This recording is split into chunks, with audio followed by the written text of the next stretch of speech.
Hello everybody, this is Divyashri. Welcome to Literary Canon. In this video, we are going to discuss about levels of teaching from teaching aptitude. Without further ado, let's start the class.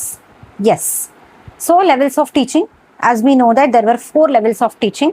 One is autonomous development, memory level, understanding level and reflective level. Memory level ಅನ್ನ list thoughtful ಅಂತ ಹೇಳ್ತೀವಿ, understanding level ಅನ್ನ thoughtful level ಅಂತ ಹೇಳ್ತೀವಿ, reflective level ಅನ್ನ most thoughtful ಅಂತ ಹೇಳ್ತೀವಿ. Very important because every net ಇರ್ಬೋದು, ಸೆಟ್ಟಲ್ ಇರ್ಬೋದು, ಇದೊಂದು ಕ್ವೆಶನ್ಸ್ ಬಂದೇ ಬರುತ್ತೆ. ಇದು ಕಂಪಲ್ಸರಿ ಕ್ವೆಶನ್ಸ್ ಅಂತ ಹೇಳ್ಬೋದು. Will discuss about that in a detailed way. Okay, first one is autonomous level. Okay, autonomous level.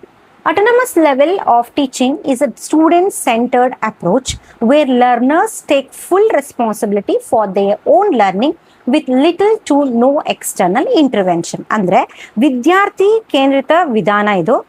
ಇದರಲ್ಲಿ ಏನ್ ಮಾಡ್ತೀವಿ ಅಂದ್ರೆ ವಿದ್ಯಾರ್ಥಿಗಳು ಯಾವುದೇ ಬಾಹ್ಯ ಹಸ್ತಕ್ಷೇಪ ಇಲ್ಲದೆ ತಮ್ಮ ಸ್ವಂತ ಕಲಿಕೆಯ ಸಂಪೂರ್ಣ ಜವಾಬ್ದಾರಿಯನ್ನು ಅವ್ರು ತಗೊಂಡಿರ್ತಾರೆ. ಸೊ ಅದನ್ನ ನಾವೇನಂತ ಹೇಳ್ತೀವಿ, ಅಟಾನಮಸ್ ಲೆವೆಲ್ ಅಂತ ಹೇಳ್ತೀವಿ.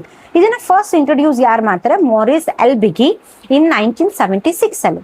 It's focusing on fostering self directed study. ಆಯ್ತಾ, ಅಂದ್ರೆ ಇದು ಸ್ವಯಂ ನಿರ್ದೇಶಿತ ಅಧ್ಯಯನ ಅಂತ ಹೇಳ್ತೀವಿ. And it emphasises internal feeling and self development ಅಂತ ಹೇಳ್ತೀವಿ. ಅಂದ್ರೆ ಆಂತರಿಕ ಭಾವನೆಗಳಿಗೆ ಒತ್ತು ನೀಡ್ತಾ ಹೋಗುತ್ತೆ. ಇದನ್ನ ಸಮಟೈಮ್ಸ್ ಕಾಲ್ಡ್ ನೆಗೆಟಿವ್ ಎಜುಕೇಶನ್ ಅಂತಾನೂ ಕೂಡ ಹೇಳ್ತೀವಿ. ಯಾಕಂದ್ರೆ as the teacher steps back, ಅಂದ್ರೆ ಇದನ್ನ ನಕಾರಾತ್ಮಕ ಶಿಕ್ಷಣ ಅಂತಾನೂ ಕೂಡ ಕರಿತೀವಿ. ಯಾಕೆ ಅಂತಂದ್ರೆ ಶಿಕ್ಷಕರು ಇಲ್ಲಿ ಏನ್ ಮಾಡ್ತಾರೆ ಅಂದ್ರೆ ಹಿಂದೆ ಸರಿತಾರೆ. ಯಾಕೆಂದ್ರೆ ಕಲಿಯುವವರಿಗೆ ಸ್ವತಂತ್ರವಾಗಿ ಕಲಿಯೋದಕ್ಕೆ ಅವಕಾಶವನ್ನ ನೀಡ್ತಾ ಹೋಗ್ತಾರೆ. ಸೊ ಹಾಗಾಗಿ ಇದನ್ನ ನಕಾರಾತ್ಮಕ ಶಿಕ್ಷಣ ಅಂತಾನೂ ಕೂಡ ಹೇಳ್ತೀವಿ. So first one is autonomous level. Second one ನೋಡಿ, memory level of teaching. Who is a proponent? That's none other than Herbart. ಇಲ್ಲಿ ಏನಾಗತ್ತೆ ಅಂದ್ರೆ the memory level of teaching is the initial lowest level. ಆಯ್ತಾ, lowest level of instruction focusing on rote learning, retention, recall of factual information. ಇದನ್ನ ನಾವೇನಂತ ಹೇಳ್ತೀವಿ, ಆರಂಭಿಕ. Initial ಅಂದ್ರೂ ಆರಂಭಿಕ, ಲೋಯೆಸ್ಟ್ ಅಂದ್ರೂ ಕನಿಷ್ಠ ಹಂತದ ಬೋಧನೆ ಅಂತ ಹೇಳ್ತೀವಿ. ಇಲ್ಲಿ ಮಕ್ಕಳಿಗೆ ನಾವ್ ಏನ್ ಮಾಡ್ತೀವಿ ಅಂದ್ರೆ ಜಸ್ಟ್ ಏನ್ ಹೇಳ್ತೀವಿ ಅಂದ್ರೆ ಬಯಟ್ ಮಾಡೋದಕ್ಕೆ ಹೇಳ್ತೀವಿ, ಅಂದ್ರೆ ಕಂಠಪಾಠ ಮಾಡೋದಕ್ಕೆ ಹೇಳ್ತೀವಿ. ರಿಟೆನ್ಷನ್ ನೆನ್ಪಿಟ್ಕೊಳ್ಳೋದಕ್ಕೆ ಹೇಳ್ತೀವಿ. ರಿಕಾಲ್ ಮಾಡಿ ಅಂತ ಹೇಳ್ತೀವಿ, ಅಂದ್ರೆ ವಾಸ್ತವಿಕ ಮಾಹಿತಿಯನ್ನ ನೆನ್ಪು ಮಾಡ್ಕೊಳ್ಳಿ ಅಂತ ಹೇಳ್ತೀವಿ. ಆಯ್ತಾ, ಪರ್ಪಸ್ ಏನು? To train memory and build foundational knowledge base. ಈಗ ನಿಮ್ಮ ಮೆಮೊರಿ ಪವರ್ ಅನ್ನ ಜಾಸ್ತಿ ಮಾಡೋದಕ್ಕೆ ಯೂಸ್ ಮಾಡೋಂಥದ್ದು. ಅಂದ್ರೆ ಈಗ ಫಾರ್ ಎಕ್ಸಾಂಪಲ್ ನಾವೊಂದು ಮನೆ ಕಟ್ಟಬೇಕಾದ್ರೆ ಫೌಂಡೇಶನ್ ವೆರಿ ಇಂಪಾರ್ಟೆಂಟ್ ಅಲ್ವಾ. ಫೌಂಡೇಶನ್ ಗಟ್ಟಿ ಇದ್ರೆ ಮನೆ ಗಟ್ಟಿ ಇರುತ್ತೆ ಅಲ್ವಾ. ಸೊ ಸೇಮ್ ಆಸ್ ನಿಮ್ಗೆ ಏನ್ ಮಾಡ್ತಾರೆ ಅಂತಂದ್ರೆ ಈಗ LKG UKG ಅಲ್ಲೆಲ್ಲ ಏನ್ ಮಾಡ್ತಾರೆ, ಫಸ್ಟ್ ಸ್ಟ್ಯಾಂಡರ್ಡ್ ಸೆಕೆಂಡ್ ಸ್ಟ್ಯಾಂಡರ್ಡ್ ಎಲ್ಲ ಏನ್ ಮಾಡ್ತಾರೆ ಅಂತಂದ್ರೆ ಫೌಂಡೇಶನ್ ಗಟ್ಟಿ ಮಾಡ್ತಾರೆ ಮಕ್ಕಳದು. ಆಮೇಲೆ ಹೈಯರ್ ಕ್ಲಾಸಸ್ಗೆ ಹೋದಾಗೆ ಮಕ್ಕಳಿಗೆ ಏನಾಗುತ್ತೆ, ಅನಲೈಸ್ ಮಾಡ್ಬೋದು, ಕ್ರಿಟಿಕಲ್ ಥಿಂಕಿಂಗ್ ಮಾಡ್ಬೋದು. ಹಾಗಾಗಿ ಇದೊಂಥರ ಬೇಸ್ ತರ ಯೂಸ್ ಮಾಡ್ತಾ ಹೋಗ್ತಾರೆ. ಓಕೆನಾ. Next, role of teacher and student. Teacher dominate the class room by presenting factual information. ಇಲ್ಲಿ ಏನ್ ಮಾಡ್ತಾರೆ ಅಂತಂದ್ರೆ ಶಿಕ್ಷಕ ಕೇಂದ್ರಿತ ವಿಧಾನ ಅಂತ ಹೇಳ್ತೀವಿ. ಇಲ್ಲಿ ವಾಸ್ತವಿಕ ಅಂಶಗಳನ್ನ ವಿಷಯಗಳನ್ನ ಹೇಳ್ತಾ ಬರ್ತಾರೆ. While student act as passive. ಅವರು ಸೈಲೆಂಟ್, ಜಸ್ಟ್ ಕೇಳೋದಷ್ಟೇ. ಯಾರೋ ಸ್ಟೂಡೆಂಟ್ಸ್ ಇವ್ರು ಏನ್ ಮಾಡ್ತಾರೆ, ಕ್ರಾಮಿಂಗ್ ದ ಇನ್ಫಾರ್ಮೇಶನ್, ಅಂದ್ರೆ ಅವ್ರು ಏನ್ ಮಾಡ್ತಾರೆ ಅದನ್ನ ಬೈಹೆಟ್ ಮಾಡ್ತಾ ಬರ್ತಾರೆ. ಓಕೆ. ಥಾಟ್ ಪ್ರೊಸೆಸ್ ಹೇಗಿರುತ್ತೆ ಅಂದ್ರೆ ಇಟ್ಸ್ ಡಿಸ್ಕ್ರೈಬ್ಡ್ ಆಸ್ ಥಾಟ್ಲೆಸ್, ಅಂದ್ರೆ ವೆರಿ ಕನಿಷ್ಠ ವಿಧಾನ ಅಂತ ಹೇಳ್ತೀವಿ. Requiring minimum cognitive effort. It prioritise memorisation over the comprehension. ಇಲ್ಲಿ ಏನ್ ಮಾಡ್ತಾರೆ ಅಂದ್ರೆ ಆಲೋಚನಾ ರಹಿತ ವಿಧಾನ ಅಂತ ಹೇಳ್ತೀವಿ. ತಿಳುವಳಿಕೆ ಮತ್ತೆ ಗ್ರಹಿಕೆಗಿಂತ ಕಂಠಪಾಠಕ್ಕೆ ಜಾಸ್ತಿ ಅವಕಾಶಗಳನ್ನ ಕೊಡ್ತಾ ಹೋಗ್ತಾರೆ. ಓಕೆನಾ. ಇವ್ಯಾಲ್ಯೂಯೇಷನ್ ಹೆಂಗಿರುತ್ತೆ, evaluated through oral, okay, written test to check the recall. ಅಂದ್ರೆ ಈಗ ಫಾರ್ ಎಕ್ಸಾಂಪಲ್ ಓರಲ್ ಅಂದ್ರೆ ಈಗ ಟೇಬಲ್ಸ್ ಹೇಳೋದಿರ್ಬೋದು, ರೈಮ್ಸ್ ಹೇಳೋದಿರ್ಬೋದು, ಹೇಗೆ ಅವರ ಅಂದ್ರೆ ಚೆಕ್ ಮಾಡ್ತಾರೆ, ಅವರ ಇವ್ಯಾಲ್ಯೂಯೇಷನ್ ಮಾಡ್ತಾ ಹೋಗ್ತಾರೆ. ಅವರ ನೆನಪಿನ ಶಕ್ತಿ ಎಷ್ಟಿದೆ, ಎಷ್ಟು ನೆನಪಿಟ್ಕೊಂಡಿದ್ದಾರೆ ಅನ್ನೋದನ್ನ ಚೆಕ್ ಮಾಡ್ತಾ ಹೋಗ್ತಾರೆ. ಲೈಕ್ ಫಾರ್ ಎಕ್ಸಾಂಪಲ್ ಡೆಫಿನೇಷನ್ಸ್ ಇರ್ಬೋದು, ಡೇಟ್ಸ್ ಇರ್ಬೋದು, ಟೇಬಲ್ಸ್ ಇರ್ಬೋದು, ಅವುಗಳನ್ನ ಅಂದ್ರೆ ಬಾಯಲ್ಲಿ ಹೇಳೋದು. ಇನ್ನೊಂದು ಇಲ್ಲ ರಿಟರ್ನ್ ಟೆಸ್ಟ್ ಗಳನ್ನ ಕೊಡ್ತಾ ಹೋಗ್ತಾರೆ. Next, there were 4 steps in MLT, memory level of teaching ಅಲ್ಲಿ 4 steps ಅಂತ ಹೇಳ್ತೀವಿ. ಒನ್ ಈಸ್ ಬೇಸಿಕಲಿ ರಿಮೆಂಬರಿಂಗ್ ಅಂತ ನೆನ್ಪಿಟ್ಕೊಳ್ಳೋದು. ಇಲ್ಲಿ ಏನಪ್ಪಾ ಅಂತಂದ್ರೆ ability to process new information. ಇಲ್ಲಿ ಏನ್ ಮಾಡ್ತಾರೆ ಅಂತಂದ್ರೆ ಹೊಸ ಮಾಹಿತಿಗಳನ್ನ ಏನ್ ಮಾಡೋದು, ಗ್ರಹಿಸುವುದು ಮತ್ತೆ ಪ್ರಕ್ರಿಯೆಗೊಳಿಸುವ ಹಂತ ಅಂತಾನು ಕೂಡ ಹೇಳ್ತೀವಿ. ಆಯ್ತಾ. ರಿಟೆನ್ಷನ್ ಅಂತಂದ್ರೇನು? ರಿಟೆನ್ಷನ್ ಅಂತಂದ್ರೆ ಸ್ಟೋರಿಂಗ್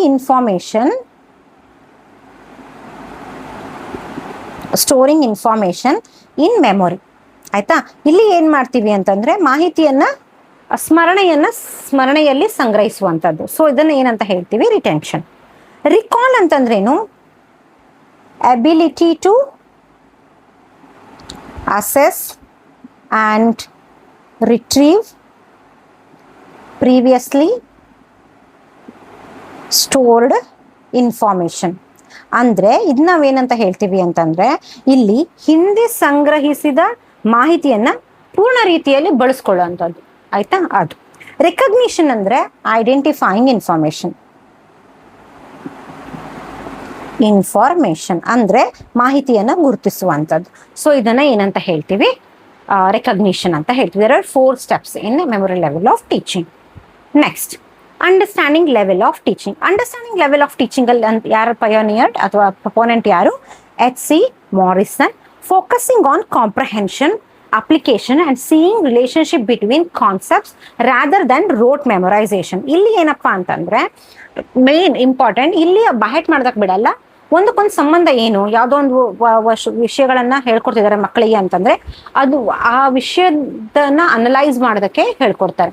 ಒಂದಕ್ಕೊಂದು ಏನ್ ಸಂಬಂಧ, ಆ ತರ ಆ ಕಾನ್ಸೆಪ್ಟಿಗೆ ಏನ್ ರಿಲೇಶನ್ಶಿಪ್ ಇದೆ, ಅಪ್ಲೈ ಮಾಡೋದಕ್ಕೆ ಟ್ರೈ ಮಾಡೋದಕ್ಕೆ ಮಕ್ಕಳಿಗೆ ಹೇಳ್ಕೊಡ್ತಾರೆ ಅದನ್ನ. ಸೊ ಅದನ್ನ ನಾವೇನಂತ ಹೇಳ್ತೀವಿ? ಅಂಡರ್ಸ್ಟ್ಯಾಂಡಿಂಗ್ ಲೆವೆಲ್ ಆಫ್ ಟೀಚಿಂಗ್ ಅಂತ ಹೇಳ್ತೀವಿ. Role of learner, active participant. ಇಲ್ಲಿ ಏನಪ್ಪಾ ಅಂತಂದ್ರೆ ಲರ್ನರ್ ಆಕ್ಟಿವ್ ಆಗಿರ್ತಾರೆ. Who analyse, evaluate, synthesise information rather than just recalling the fact. ಇಲ್ಲಿ ಏನ್ ಮಾಡ್ತಾರೆ ಅಂದ್ರೆ ಜಸ್ಟ್ ರಿಕಾಲ್ ಅಥವಾ ಬೈಹ್ಯಾಟ್ ಮಾಡೋ ಬದಲಿಗೆ ಪರಿಕಲ್ಪನೆಗಳ ನಡುವಿನ ಸಂಬಂಧವನ್ನ ಗುರುತಿಸುವಂಥದ್ದು ಮತ್ತೆ ಏನಂತ ಹೇಳ್ತೀವಿ? ಅನ್ವಯಿಸುವಂಥದ್ದು.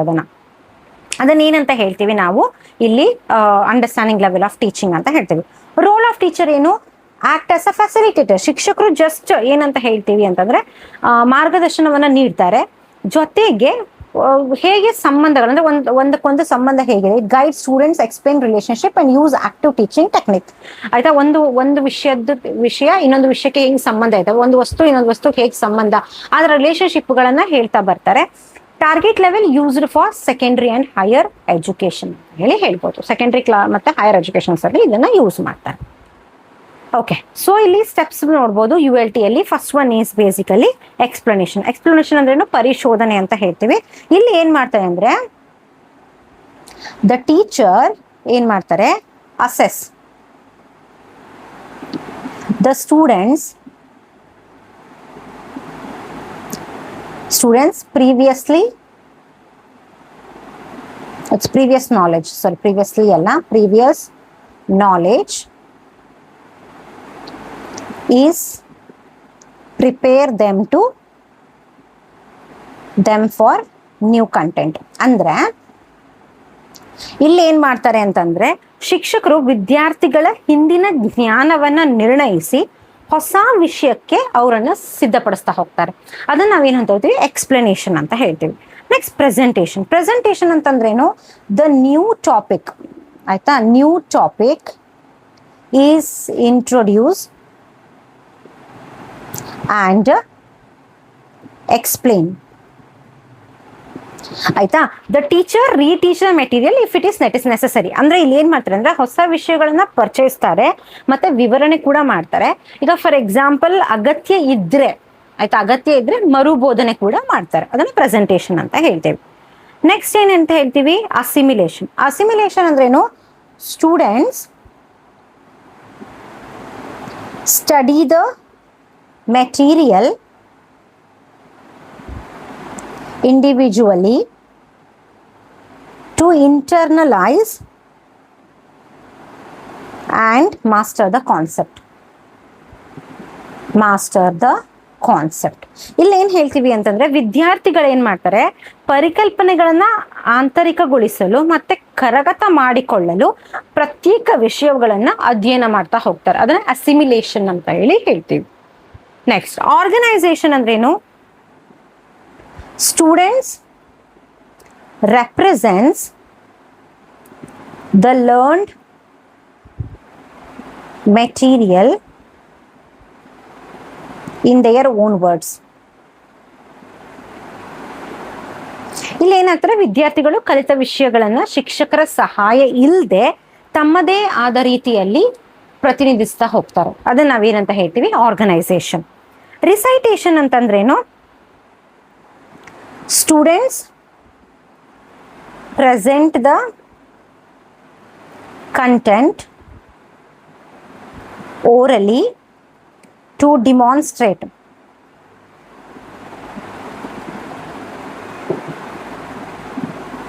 their understanding. ಓಕೆ. ಸೊ ಇಲ್ಲಿ ಏನಾಗುತ್ತೆ ಅಂದ್ರೆ, ವಿದ್ಯಾರ್ಥಿಗಳು ತಮ್ಮ ಸಂಪೂರ್ಣ ತಿಳುವಳಿಕೆಯನ್ನ ಪ್ರದರ್ಶಿಸಲು ಮೌಖಿಕವಾಗಿ ವಿಷಯಗಳನ್ನ ಪ್ರಸ್ತುತಪಡಿಸ್ತಾ ಹೋಗ್ತಾರೆ. ಸೊ ಅದನ್ನ ರಿಸೈಟೇಷನ್ ಅಂತ ಹೇಳಿ ಹೇಳ್ತೀವಿ. ಓಕೆನಾ. Last one, that's basically reflective level of teaching. Reflective level of teaching ಅಂತಂದ್ರೇನು, reflective level of teaching is the highest and most advanced introspective form of education, focusing on problem solving, critical thinking and self evaluation ಅಂತ ಹೇಳ್ತೀವಿ. ಇಲ್ಲಿ ಏನಪ್ಪಾ ಅಂತಂದ್ರೆ, ವಿಮರ್ಶಾತ್ಮಕ ಚಿಂತನೆ ಮತ್ತೆ ಸಮಸ್ಯೆಯನ್ನ ಬಗೆಹರಿಸುವಂಥದ್ದು, ಅದರ ಮೇಲೆ ನಿಂತಿರುತ್ತೆ ಈ reflective level of teaching. Most advanced, most highest level ಅಂತಾನು ಕೂಡ ಹೇಳ್ತೀವಿ. ಇಲ್ಲಿ ಪ್ರೊಪೋನೆಂಟ್ ಯಾರು, ಹಂಟ್ ಅಂತ ಹೇಳ್ತೀವಿ. ಹೈಯೆಸ್ಟ್ ಲೆವೆಲ್ ಆಫ್ ಟೀಚಿಂಗ್ ಅಂತಾನು ಕೂಡ ಹೇಳ್ತೀವಿ. ಇದು ಲರ್ನರ್ ಸೆಂಟರ್ಡ್, ಸೇಮ್ ಆಸ್ ಯಾವುದು understanding level, but with teacher acting as a facilitator in highly thoughtful and democratic environment. ಇಲ್ಲಿ ಏನ್ ಮಾಡ್ತಾರೆ ಅಂತಂದ್ರೆ, ಇದು ಕಂಪ್ಲೀಟ್ಲಿ ಲರ್ನರ್ ಸೆಂಟರ್ಡ್, ಅಂದ್ರೆ ಕಲಿಯುವವರ ಮೇಲೆ ಕೇಂದ್ರೀಕೃತವಾಗಿರುತ್ತೆ. ಶಿಕ್ಷಕರು ಏನ್ ಮಾಡ್ತಾರೆ, ಕೇವಲ ಬೋಧಕರಾಗಿ ಕಾರ್ಯನಿರ್ವಹಿಸುವ ಬದಲಿಗೆ ಸಹಾಯಕರಾಗಿ ಕಾರ್ಯನಿರ್ವಹಿಸುತ್ತಾರೆ. ಸೊ ಅದೇ ಏನಂತ ಹೇಳ್ತೀವಿ, ರಿಫ್ಲೆಕ್ಟಿವ್ ಲೆವೆಲ್. ಇಲ್ಲಿ ನೋಡಿ, learners are presented with real world problem, require them to use critical thinking, form hypothesis, test them to find solution. ಇಲ್ಲಿ ಈ ಪ್ರಕ್ರಿಯೆಯು ವಿಮರ್ಶಾತ್ಮಕ ಚಿಂತನೆ ಮತ್ತೆ ಸಮಸ್ಯೆ ಇದೆಯಲ್ಲ, ಅದು ಪರಿಹರಿಸುವಂಥದ್ದು ಇದ್ರ ಮೇಲೆ ನಿಂತಿರುತ್ತೆ. ಇಲ್ಲಿ ಕಲಿಯುವವರಿಗಾಗಿ ನೈಜ ಪ್ರಪಂಚದ ಸಮಸ್ಯೆಯನ್ನ ಪ್ರಸ್ತುತಪಡಿಸ್ತಾ ಹೋಗ್ತಾರೆ, ರಿಯಲ್ ವರ್ಲ್ಡ್ ಪ್ರಾಬ್ಲಮ್ ಅನ್ನ ಇಂಟ್ರೊಡ್ಯೂಸ್ ಮಾಡ್ತಾ ಹೋಗ್ತಾರೆ. Next, teachers' role. Teachers engage in continuous self-observation, analyzing their practices, student result to improve effectiveness. ಅಂದ್ರೆ ಇಲ್ಲಿ ಏನಂತ ಹೇಳ್ತೀವಿ, ಈಗ ಫಾರ್ ಎಕ್ಸಾಂಪಲ್ ಟೀಚರ್ ಅನಲೈಸ್ ಮಾಡ್ತಾರಲ್ವಾ, ಸ್ಟೂಡೆಂಟ್ಸ್ ಅನ್ನ ಅಬ್ಸರ್ವ್ ಮಾಡ್ತಾರಲ್ವಾ, ಆವಾಗ ಏನ್ ಮಾಡ್ತಾರೆ ಅಂತಂದ್ರೆ ಕಂಟಿನ್ಯೂ ಆಗಿ ಮೌಲ್ಯಮಾಪನವನ್ನ ಮಾಡ್ತಾ ಹೋಗ್ತಾರೆ. ಯಾರು? ಟೀಚರ್ಸ್. ಯಾಕೆಂತಂದ್ರೆ ವಿದ್ಯಾರ್ಥಿಗಳು ಎಷ್ಟು ಕಲ್ತಿದ್ದಾರೆ, ವಿದ್ಯಾರ್ಥಿಗಳ ಫಲಿತಾಂಶಗಳನ್ನ ವಿಶ್ಲೇಷಣೆ ಮಾಡ್ತಾ ಹೋಗ್ತಾರೆ. ಅದನ್ನ ನಾವೇನಂತ ಹೇಳ್ತೀವಿ, ರಿಫ್ಲೆಕ್ಟಿವ್ ಲೆವೆಲ್ ಆಫ್ ಟೀಚಿಂಗ್ ಅಂತ ಹೇಳ್ತೀವಿ. ಓಕೆ. ಸೊ ಇಲ್ಲಿಗೆ ಲೆವೆಲ್ಸ್ ಆಫ್ ಟೀಚಿಂಗ್ ಅನ್ನ ಮುಗಿಸಿದೀನಿ. ನೆಕ್ಸ್ಟ್ ಕಾನ್ಸೆಪ್ಟ್ ಜೊತೆ, ಹೊಸ ಕಾನ್ಸೆಪ್ಟ್ ಜೊತೆ ಮತ್ತೆ ಬರ್ತೀನಿ. So what you have to do, just Telegram channel ಅನ್ನ ಜಾಯಿನ್ ಆಗಿ. ಸೊ ಆಲ್ರೆಡಿ ನಾನೆಲ್ಲ ಯಾವ್ಯಾವ ಕ್ಲಾಸ್ಗಳನ್ನ ಮಾಡಿದ್ದೀನಿ ಅದರದ್ದೆಲ್ಲ PDF ಆಲ್ರೆಡಿ ನಾನು ಅಪ್ಲೋಡ್ ಮಾಡಿದ್ದೀನಿ, ಇದನ್ನು ಕೂಡ ಅಪ್ಲೋಡ್ ಮಾಡ್ತೀನಿ. ಸೊ ಈಗ KCET ಪ್ರಿಪೇರ್ ಆಗೋರು ಇರ್ಬೋದು, ನೆಟ್ಟಿಗೆ ಪ್ರಿಪೇರ್ ಆಗಿರೋರು ಇರ್ಬೋದು, ಜಸ್ಟ್ ಪ್ರಾಕ್ಟೀಸ್ ಮಾಡ್ತಾ ಬನ್ನಿ. ಇನ್ನು still you have time. So practice ಮಾಡ್ತಾ ಬನ್ನಿ, ಅಲಾಂಗ್ ವಿತ್ PYQ MCQs ಜೊತೆಗೆ ಸಾಲ್ವ್ ಮಾಡ್ಕೊಂತ ಬನ್ನಿ. What you have to do is like ಮಾಡಿ, ಶೇರ್ ಮಾಡಿ, ಕಮೆಂಟ್ ಮಾಡಿ ಹೌ ವಾಸ್ ದ ಕ್ಲಾಸ್ ಅಂತ, ಆ್ಯಂಡ್ ಸಬ್ಸ್ಕ್ರೈಬ್ ಮಾಡಿ, ಆ್ಯಂಡ್ ಫಾಲೋ ಮಾಡ್ತಾ ಇರಿ ನಮ್ಮ ಚಾನಲನ್ನು. Until then take care, bye ಬಾಯ್.